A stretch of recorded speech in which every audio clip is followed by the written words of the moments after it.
ಮತ್ತೆ ಒಕ್ಕರಿಸಿದ ಮಹಾಮಾರಿ ಕೋವಿಡ್. ರಾಜ್ಯದಲ್ಲಿ 10 ದಿನದಲ್ಲಿ 32 ಕೊರೋನಾ ಪಾಸಿಟಿವ್ ಪತ್ತೆ. ಆಂಧ್ರದಲ್ಲಿ 2 ಸಾವು.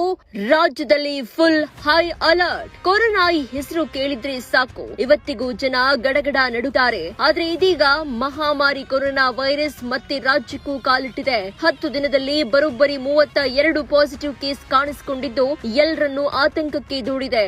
ಈಗಾಗಲೇ ಜ್ವರ, ಕೆಮ್ಮು, ಶೀತ ಇದ್ದವರು ಹುಷಾರಾಗಿ ಇದ್ದು ಚೆಕ್ ಮಾಡಿಸಿಕೊಳ್ಳುವಂತೆ ಆರೋಗ್ಯ ಇಲಾಖೆ ಹೇಳಿದೆ.